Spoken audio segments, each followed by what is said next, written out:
Hill Street Railway Company's trolley line.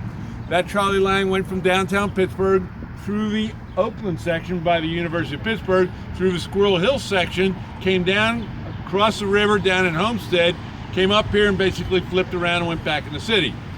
The reason for that trolley line was to take workers to and from their jobs at the Andrew Carnegie Steelworks, which later became the U.S. Steel Homestead Works, which now is the Waterfront Shopping Center. One point in time, the Homestead Works was the largest steelmaking facility in the world. The owner of the trolley line was Mr. Andrew Mellon. Mr. Mellon wanted people to ride his trolley when they weren't going to and from their jobs at the steelworks. So he approached Mr. Anthony Kenny, whose farm we're standing on. Now, Mr. Kenny really wasn't a farmer. He was a coal miner. Underneath Kennywood are deep mines. Mr. Kenny used to take the coal out, put them on barges, send them down the Monongahela to the Ohio to the Mississippi.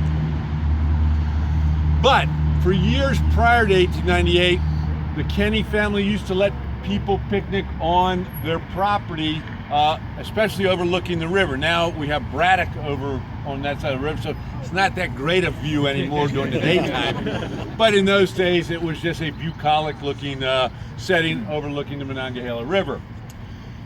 Everything you could do here when we first started, you did without the benefit of electricity. In fact, the only thing that really had electricity was, in fact, the trolley company.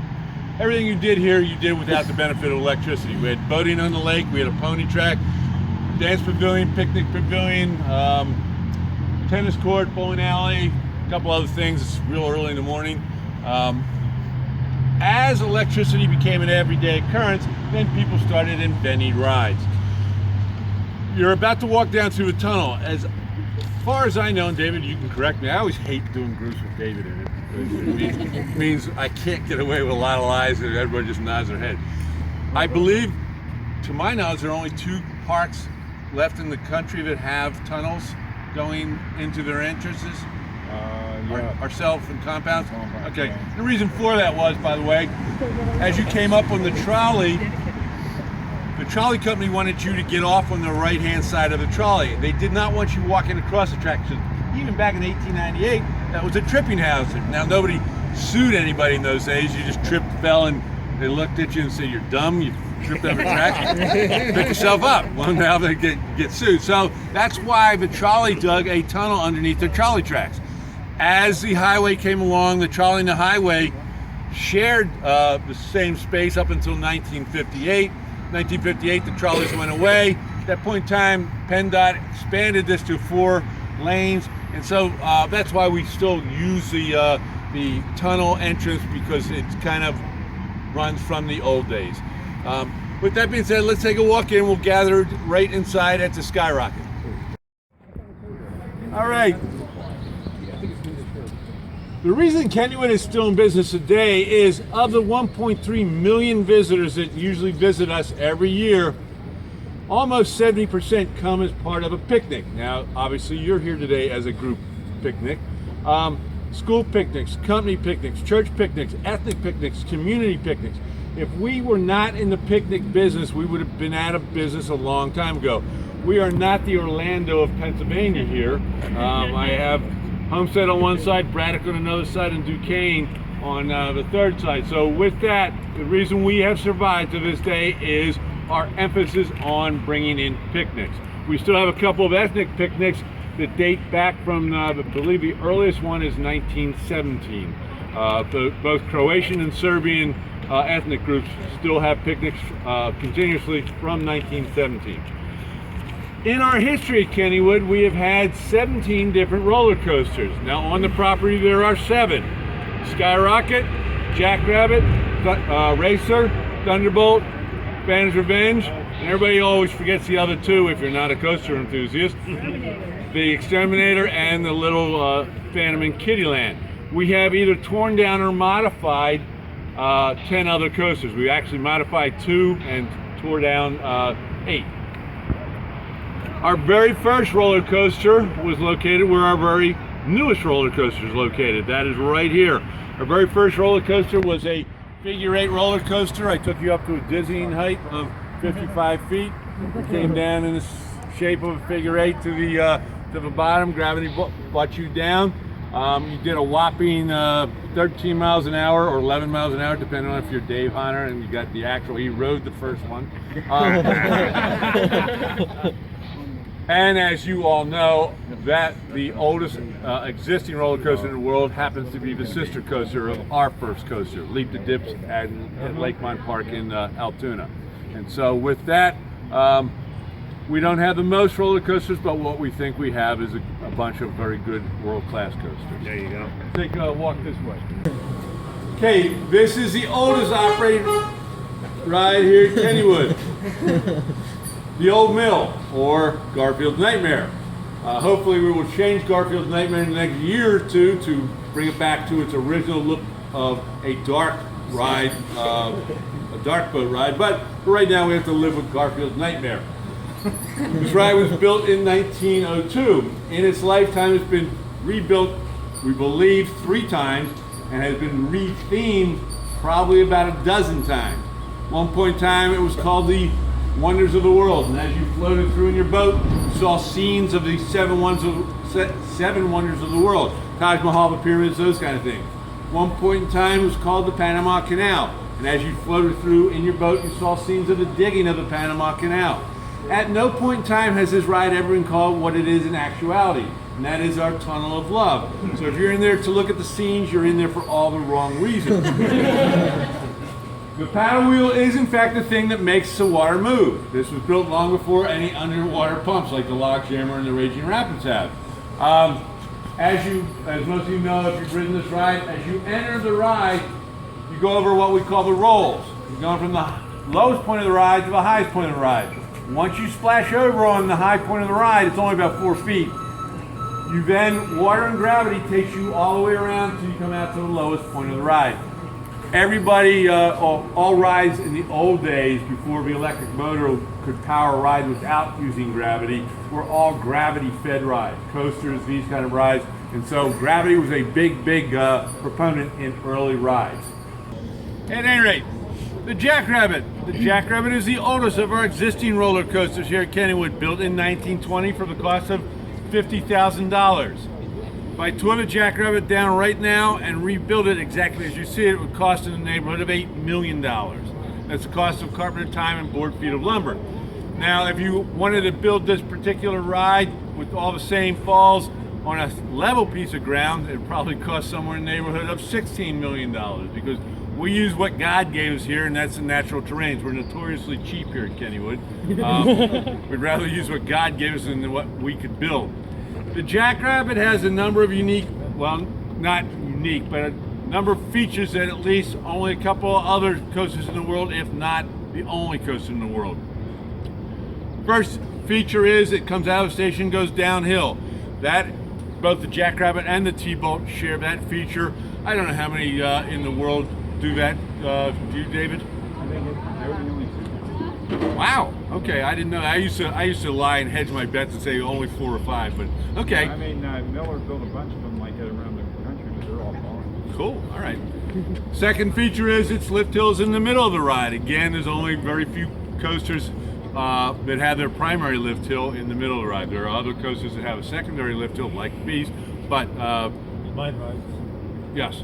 And so with that, but the Jackrabbit's unique feature is this particular hill here. As you come up here and you hit ground level, then you plunge into the ravine. That particular dip is known as a camelback dip. And again, I'll refer to David. Is that the only coaster in the world with that one?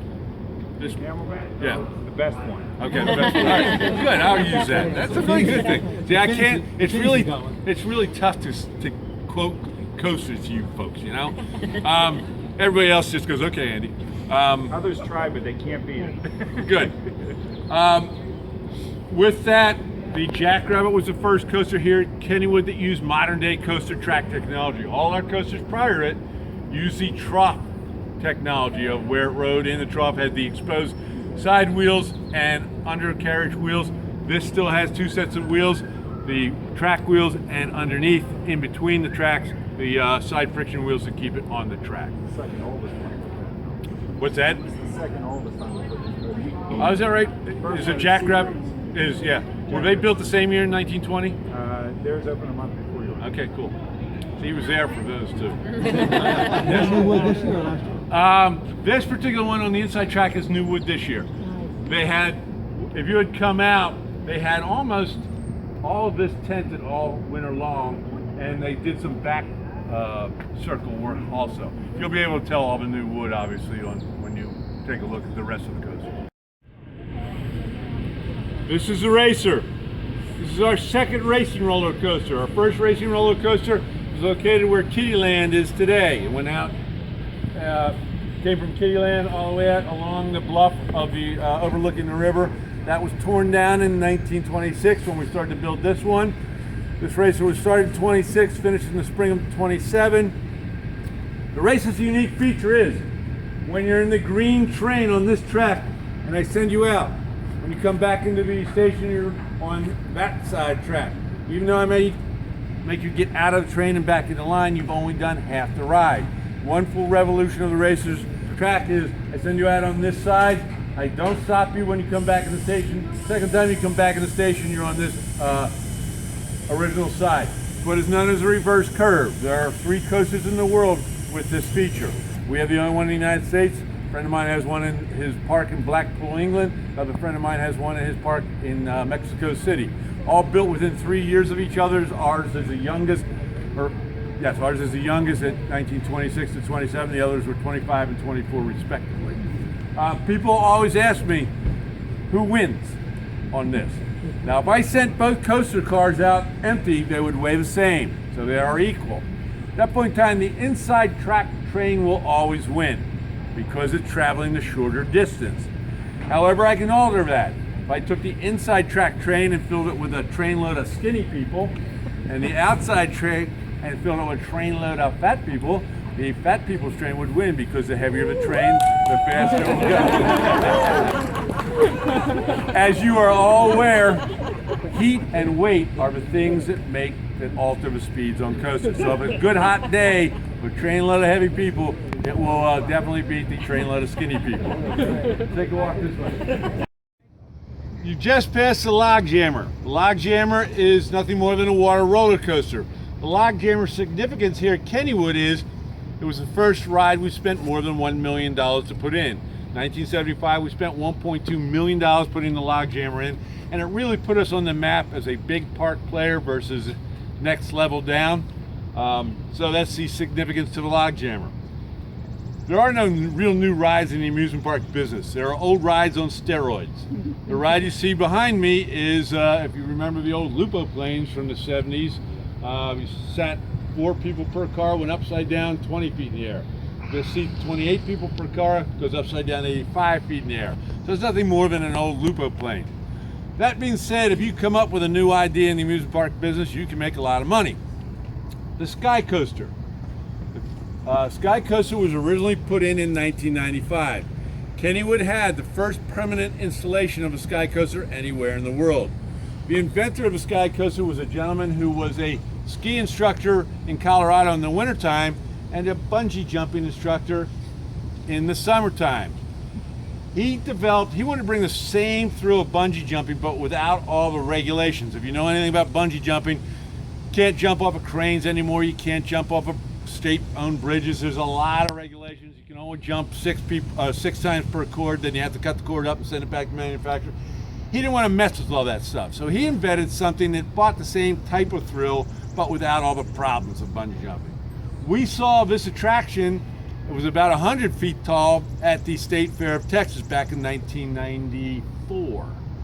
We approached the gentleman and said, hey, can you build this thing twice as high and permanently install it? And we'll pay you this. We spent $330,000 to put this in 1995. He was so broke because when you buy a ride, you do it a third down, a third on delivery, and a third on completion. So we gave him $100,000. He had all that superstructure tied up with that money. So when he got here to put this in 1995, he was so broke, he said, do you mind if I sleep in my van in your maintenance area?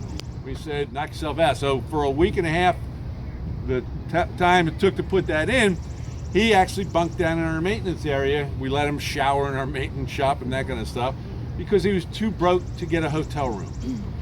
Now, since that time, if you want this same single one, and he doesn't really sell singles anymore, he sells double and triple ones for a minimum cost of $6 million. That same gentleman who slept in his van in our parking lot has sold over 500 of these worldwide. He keeps on each major continent a G4 jet. So if you come up with a new idea, you can make a lot of money at it. Kennywood's original layout was the lake in the middle, our original picnic pavilion, which we'll talk about, which is still in existence, our original merry-go-round pavilion, and the third original building was right behind me. This was our dance pavilion. It actually ran from about this building here all the way down to those red and white awnings. It was the biggest building in the park. We held dances from 1898 until 1953. After World War II ended, big bands became more expensive to get, and Kennywood couldn't afford them after about 1952. So we held our last dance in 1952. 1953, we converted this building into a walk-through dark attraction called the Enchanted Forest. Early 60s, we mechanized it, made it into a ride-through dark attraction. First, it was called the Tornado, based on the Wizard of Oz. This building burnt down on June 19th, 1975. I happen to know the date exactly because we didn't get many days off. In fact, we got no days off back in the old days. I happen to be working here at that point in time, 1975. We don't get any days off. However, I used to take one day a year off, and that was my school picnic day. For one reason, I didn't want to see my neighbors here at Kennywood because then they would try to bum free tickets from me. So if I wasn't here, they couldn't ask me for free tickets. So that night I saw on the news where the ghost ship had burnt right down to the ground. The upside of that was, having that day off, is I didn't get blamed for setting the fire and I didn't have to fight the fire. There's a lot of trees over there. They're all sycamores, and there's a lot of sycamores back behind this row of pines. In fact, that's what was primarily the tree cover in the park. You'll notice there is no tree cover in this area. When the fire happened, the fire was so hot that it boiled all the sap in the surrounding trees, and they all died that winter. So none of the trees you see in this section predate 1976. Take a walk. Put this in. Now, for years we didn't serve beer here, but we used to arrest like 500 people a season for being drunk. That being said, when I first started here, right across where McDonald's is, there was a beer garden there. So we didn't need to have beer or the liability of having beer here in the park. The other reason was, as a family member, I knew I would be down here like at 7 o'clock in the evening and just drink until we closed. And so there were a number of reasons we didn't do beer. You're aware when Cedar Point bought Geauga Lake, and I can't think of how many years ago it was, everybody in the industry, and you guys probably all knew they were going to close it. And what happened was they just figured the people from Cleveland who went to Geauga Lake would just come 20 minutes past to Cedar Point. They were wrong.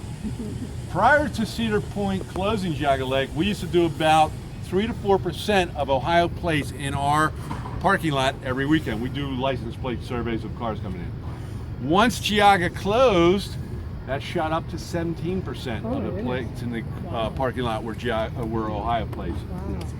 As we were doing surveys on weekends in the park, we would always ask the question, what would you ask the management to do, or a suggestion? And we kept getting, can I get a beer somewhere? And if you looked at the zip code, they were all Ohio zip codes. Because at that point in time, all Ohio parks usually vended beer. And so with that, the company that owns us said, why aren't we selling beer?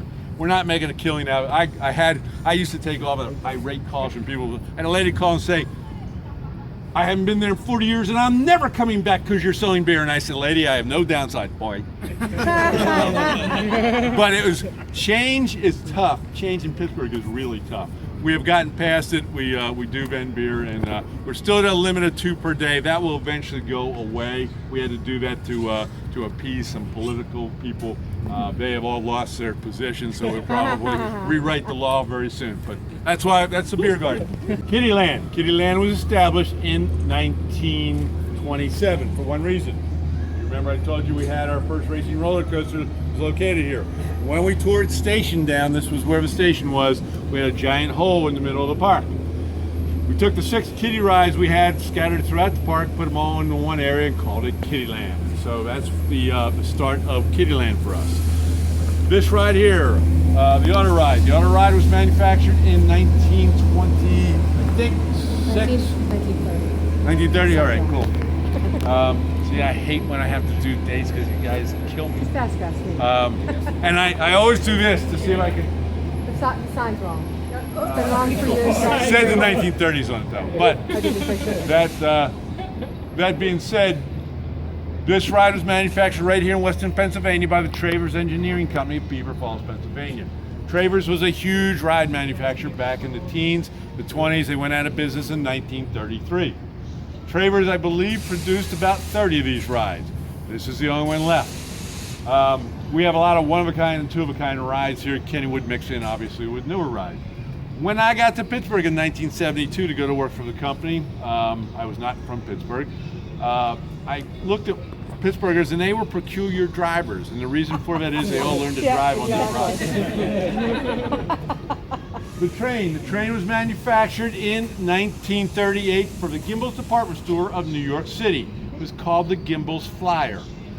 Gimbels actually had it made for the 1938 World's Fair in New York. They actually ran it as an attraction in their store from 1938 until 1945. 1945, we needed to replace one of our trains, so we bought that. It's called the Gimbels Flyer. The only thing really left of the old Gimbels Flyer is the Art Deco bullet nose engines on the train.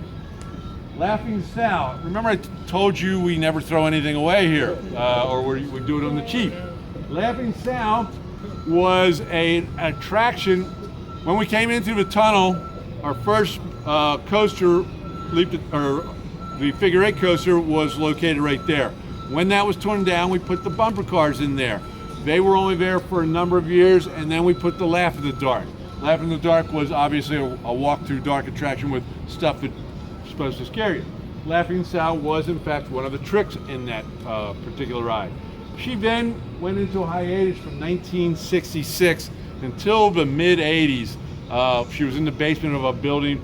We were going to tear that building down, and we found her, and we said, and the electrician said, hey, can we fool around with her and see if we can get her to laugh again? They did, and she's been in there now for, I don't know, 10 years, 12 years, scaring little kids again by laughing. So again, we don't throw many things away. Also, I'll explain while we're here. Underneath that pagoda, and the unusual thing about that pagoda, the reason we put that in is we had no Asian architecture. Whatever fits our mood is what we put in. So we have Art Deco, we have colonial, we have Asian architecture. That particular pagoda we kind of themed after Tivoli Gardens. In the middle of their park there is a Oriental pagoda. The only thing unusual about that Oriental pagoda is we sell no Asian food here at Kennywood. But on the bottom you'll see the red gargoyle heads. They are off the original old mill boats. Found them in the basement of a building also. Decided we'd clean them up, put them on that building. So one of our biggest problems here at Kennywood is we're out of land for expansion. So we have to become creative. We have rides on top of games. We have rides coming up underneath other rides. It's very challenging to put in big new rides that take up a big footprint and not sacrifice rides that are here that people still like, and so makes it tough to do that stuff. I always tell people there's 9 easy ways to put a ride in and 1 tough way. We will find the tough way to put it in. The Raging Rapids, when it was built in 1985, cost $3.8 million to put in. The manufacturer said, I need 20 acres. I said, you got 7.5. And I said, you can't skimp on it. Well, what that does is just pushes the price. He got a full-size river rapid ride into 7.5 acres. It just was more costly. When we were doing it, we had to tear down all the superstructure of a Thunderbolt that was down here on the ground. Held the Thunderbolt up with 2 cranes for about a 5-month period. $12,000 a day for the cranes. Oh my God. So a normal river rapid ride should have been $2.5 million to put in. Ours, it was 3.8 or whatever it was, because of those kind of things. There are 3 36,000 gallon per minute pumps on the Raging Rapids. If you You do the math, that's 108,000 gallons per minute, times the 5-minute ride, that's 540,000 gallons. The ride reservoir actually holds about 700,000 gallons. We use a lot of water and a lot of electricity here at Kennywood. Water, by the way, of all the millions and millions of gallons of water we use, only about 18% of it is consumed. The rest are on rides, for gardens, watering, that kind of stuff, fountains, and you lose a lot to evaporation. So with that, Ghostwood Estates behind you. Occasionally, we hit a pretty interesting home run.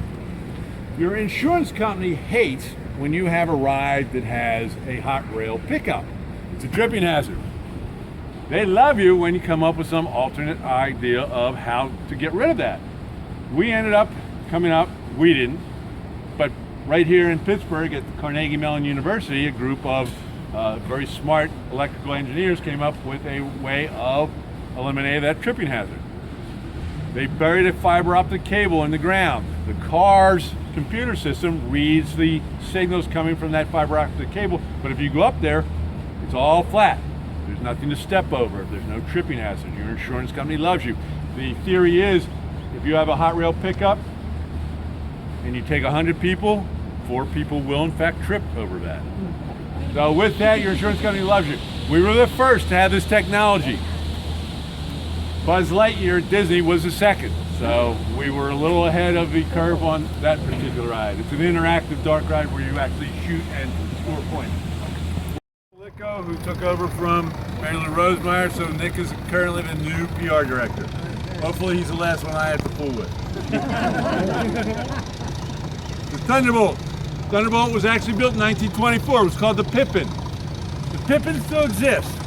The part of the coaster that's down in the ravine is in fact the old Pippin. In 1967, our chief engineer, Andy Vettel, added all this superstructure onto the old Pippin ride. It so dramatically changed the nature of the ride, we changed the name from the Pippin to the Thunderbolt. Besides, the Pippin was a stupid name. It means apple or something. I have no idea. The Thunderbolt's claim to fame is back in 1978? No. When did Cartmel write his? 74. Back in 1974, Bob Cartmel published an article that said these are the 10 best roller coasters in the world. Lo and behold, the Thunderbolt was #1. What that did in the roller coaster business actually was the first golden age of the roller coaster was back in the 20s. There were over 2,000 coasters operating worldwide. Because of world wars and parks going out of business and that kind of stuff, that dropped all the way down to about 700 coasters in the 1970s. When Cartmel put that ranking out in the New York Times, which means it's true if it's in the New York Times, and all the big newspapers of all the rest of the cities picked that up, the second golden age of the roller coaster actually started.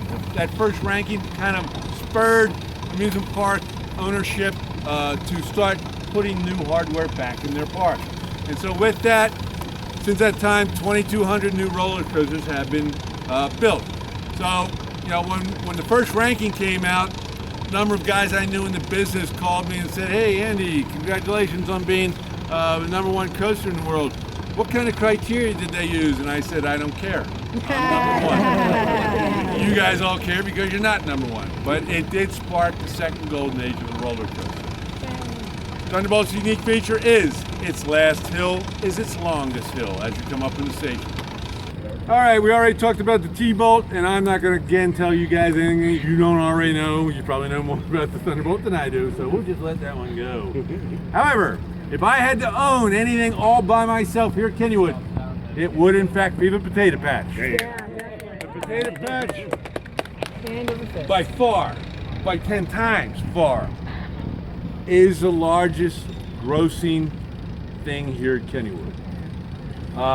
This particular patch, I actually have been here longer than the patch. We actually stole the idea, by the way, from Mama Berardi's in Cedar Point. We just were more successful with it. And cheaper. Yeah, probably. When this opened in '73, there were only 2 windows. Oh my God. Now there are 10 windows and 2 other places in the park you can buy them, although purists like the original. But if I had to own anything by myself, it would in fact be the Patch. The Turtle ride was manufactured again right here in Western Pennsylvania by the Travers Engineering Company, Beaver Falls. This was one of Travers' signature rides. I believe there were 550 or so Turtle rides manufactured. David? Okay. Damn, good. All right.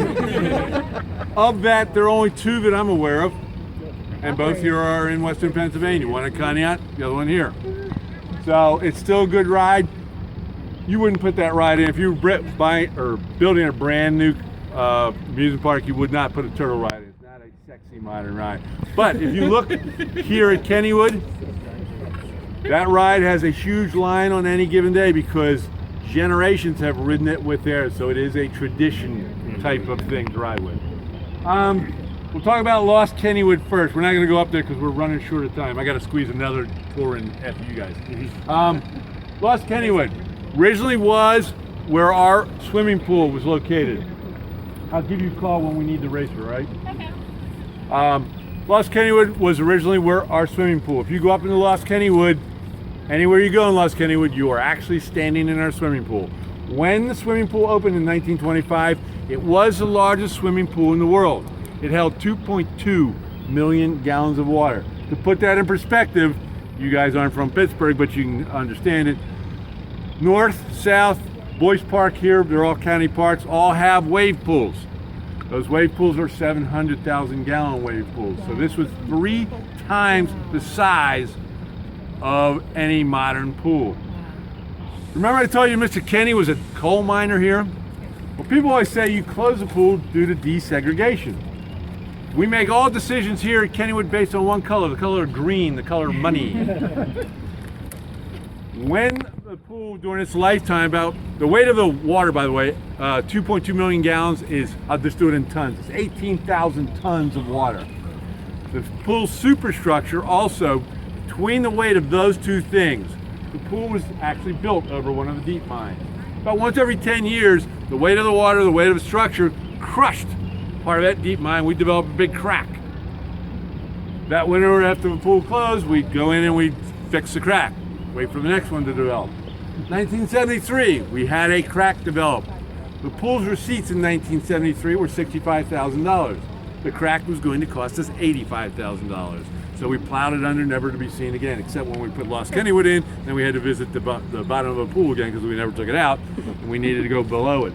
But that's why the pool. Now the pool went under in 73. From 73 till 93, that was a parking lot. Again, in 93, I needed more space. We were entertaining more people. And so that was the last big bastion of land I had here at Kennywood on this side of the highway. We put in Lost Kennywood. Lost Kennywood was the single largest project in our history. It took 2 years. Cost about $11 million. 1991.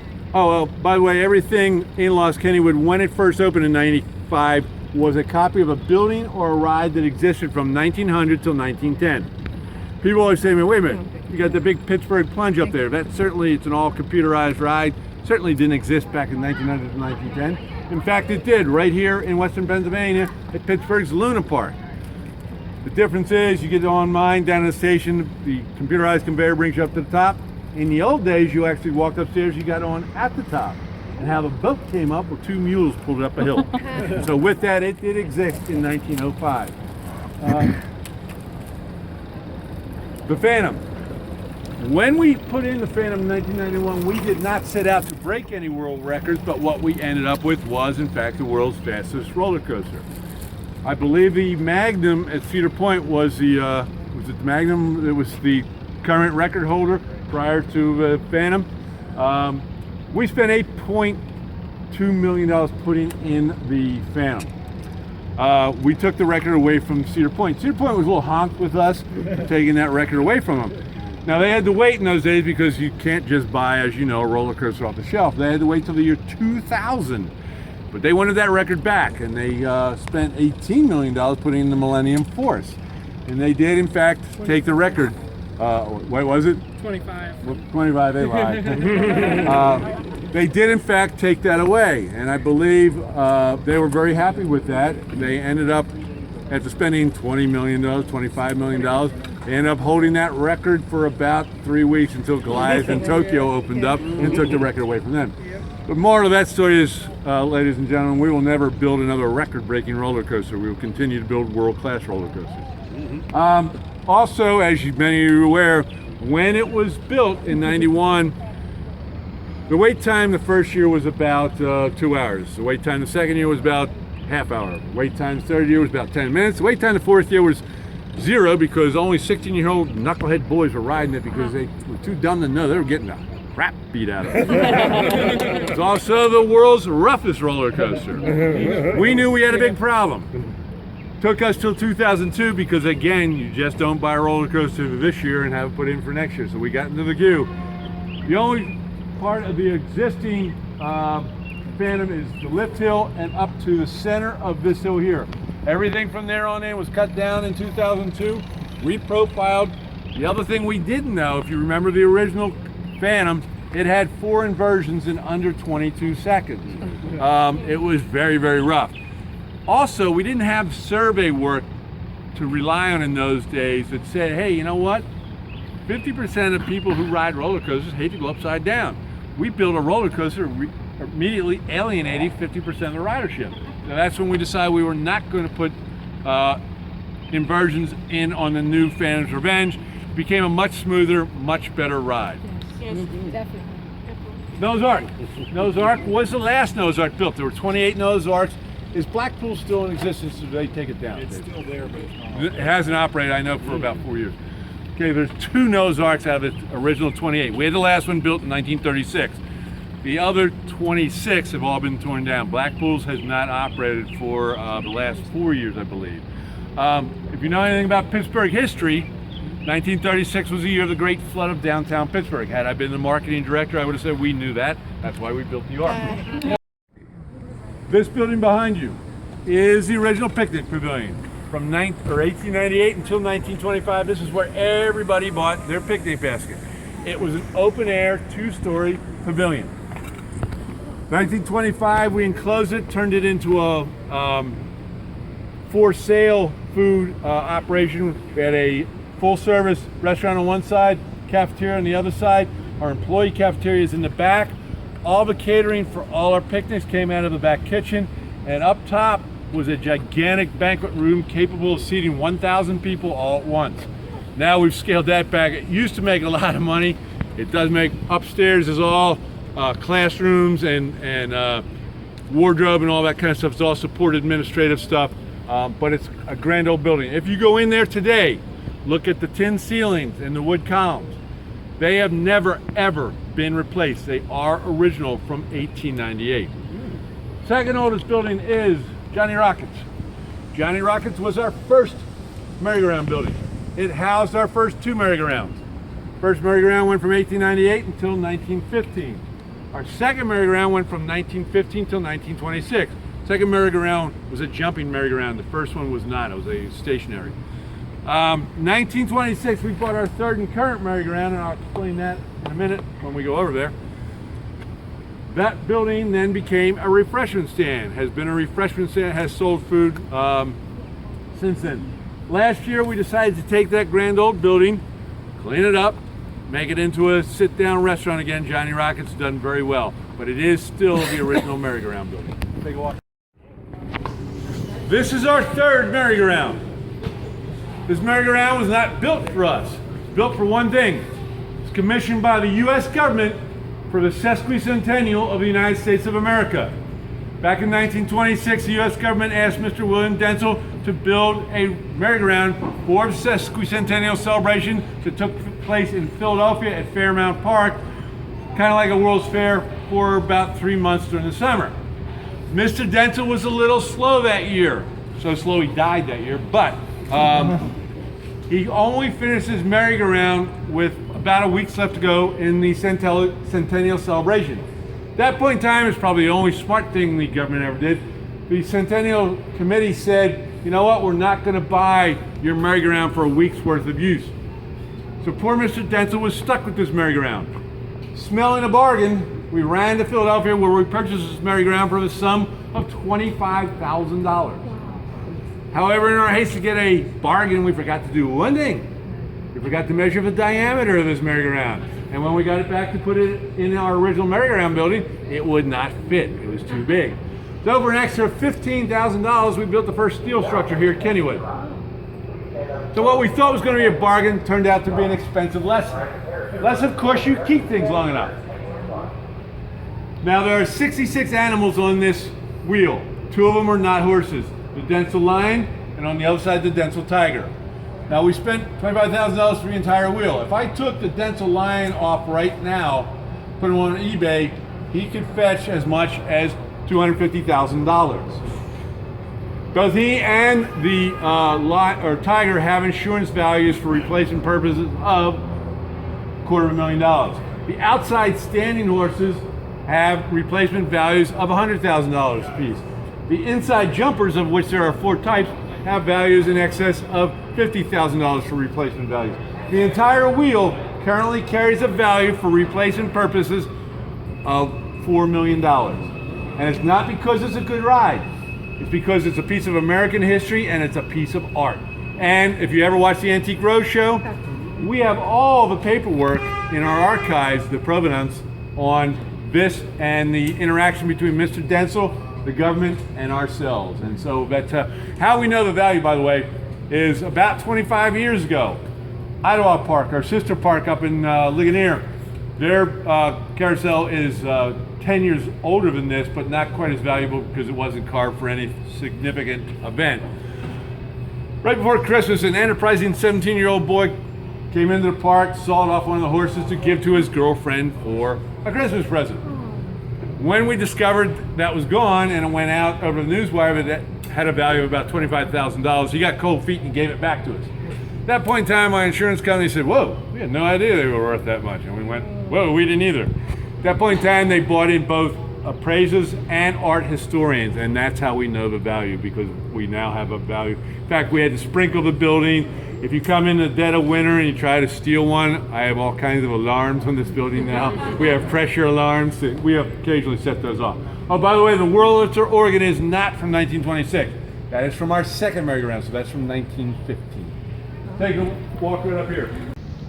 People always ask me why we have a statue of George Washington. It's actually because he slept here. Back in 1755, 21 years before the United States declared its independence from Great Britain, 23-year-old Colonel George Washington, in the employment of the British General Edward Braddock, camped on this site for one reason. There were a number of fresh springs that were here on Kennywood's property. As the scout of the Army, Washington knew that. They camped here, watered their horses and men, got up the next day, went across the river into what is now Braddock, Pennsylvania, and they were ambushed by the French and Indians. Their army was defeated and routed. General Braddock was mortally wounded. He died 3 weeks later down in Fayette County, but that's why we have a statue of George Washington, because he actually did sleep here. This plaque here says Kennywood is a United States National Landmark. Let me put that in perspective. You go around Cleveland or Dayton or any big town in any state, every town has a local history and landmarks organization who gives local plaques out. Across the United States, there's probably hundreds of thousands of local landmarks in different cities across the United States. It's like it means you have local significance to the history of the area. It's like having your bachelor's degree from college. The next level up is being on the National Register of Historic Places. There are 89,000 things on the National Register of Historic Places, like having your master's degree from college. Having your PhD is being a United States National Landmark. There are only 2,300 U.S. National Landmarks. Here in Allegheny County, where we reside, there are only 11. Because I happen to know them all, some of you might recognize. Because I happen to know them all, I will tell you what they are. And I always tell locals, so if you hear somebody say, well, Phipps Conservancy is a United States National Landmark, you can correct them, it's the next folder down. In this order are the 11 national landmarks. The Point, where the Monongahela and the Allegheny form the Ohio, the Point is a U.S. National Landmark as a landmass. It was the original jumping off place into the frontier. It was the original gateway to the West long before anybody discovered St. Louis. The second is the Neville House in Heidelberg, the site of the Whiskey Rebellion, the first tax revolt of the United States. The third oldest is our county courthouse and jail for building architecture. The fourth oldest is the Smithfield Street Bridge for bridge architecture. We were the fifth. Oakmont Country Club for its significance to the golf history of the United States was the sixth. The seventh is right down 837 here in Homestead, the Boast Building, for its significance to the Union history of the United States, where the Pinkerton riots were. The eighth is Emmanuel Episcopal Church over on the north side for building architecture. The ninth is Chatham Village up on Mount Washington, the first planned neighborhood of the United States. The 10th is the Kerry Furnace right over in Rankin as you came across the bridge down there for the industrial history of the United States. And the 11th and most recent is right across the river, the Braddock Free Library, the first free library in the United States. So if it's not one of those 11, it is not a United States National Landmark. And as most of you know, there are only 2 parks with U.S. National Landmark status for the entire park. We are the oldest of the 2. Playland in Rye, New York is an Art Deco park, and they have United States National Landmark status also. That, ladies and gentlemen, is the end of the tour. Wow.